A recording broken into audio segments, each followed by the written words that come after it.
दुल्हा के बहिनी गजबै छिनार घूमे जौनपुर बाजार। दुल्हा के बहिनी गजबै छिनार घूमे जौनपुर बाजार।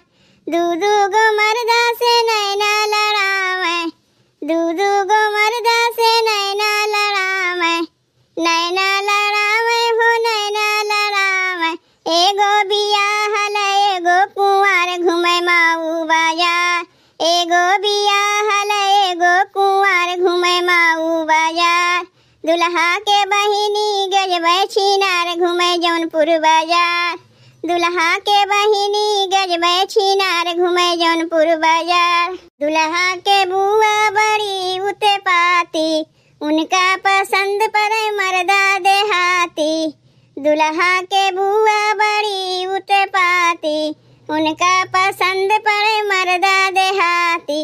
एक संगे राखेली 10-10 भतार घूमे बलिया बाजार। एक संगे राखेली 10-10 भतार घूमे बलिया बाजार। दुल्हा के बहिनी गजबै छिनार घूमे जौनपुर बाजार। दुल्हा के बहिनी गजबै छिनार घूमे जौनपुर बाजार।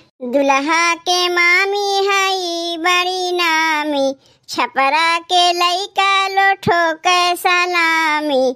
दुल्हा के मामी हई बड़ी नामी, छपरा के लइका लोठो के सलामी। जिला गोपालगंज के राखेली याद घूमे पटना बाजार। जिला गोपालगंज के राखेली याद घूमे पटना बाजार।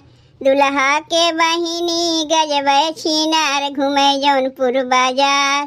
दुल्हा के बहिनी गजबै छिनार घूमे जौनपुर बाजार। दुल्हा के चाची बड़िए खिलाड़ी, चाचा से जबरन करे छेड़खानी। दुल्हा के चाची बड़िए खिलाड़ी, चाचा से जबरन करे छेड़खानी। चाचा से कहाँ खियावा जोड़ा पान घुमबै बलिया बाजार। चाचा से कहाँ खियावा जोड़ा पान घुमबै बलिया बाजार। दुल्हा के बहिनी गजबै छिनार घूमे जौनपुर बाजार। दुल्हा के बहिनी गजबै छिनार घूमे जौनपुर बाजार। दुल्हा के माई गजबै छिनार घूमे जौनपुर बाजार। दुल्हा के बुआ गजबै छिनार घूमे जौनपुर बाजार। दुल्हा के मौसी गजबै छिनार घूमे जौनपुर बाजार। दुल्हा के मामी गजबै छिनार घूमे जौनपुर बाजार। नौआ के बहिनी गजबै छिनार घूमे जौनपुर बाजार। नौआ के माई गजबै छिनार घूमे जौनपुर बाजार।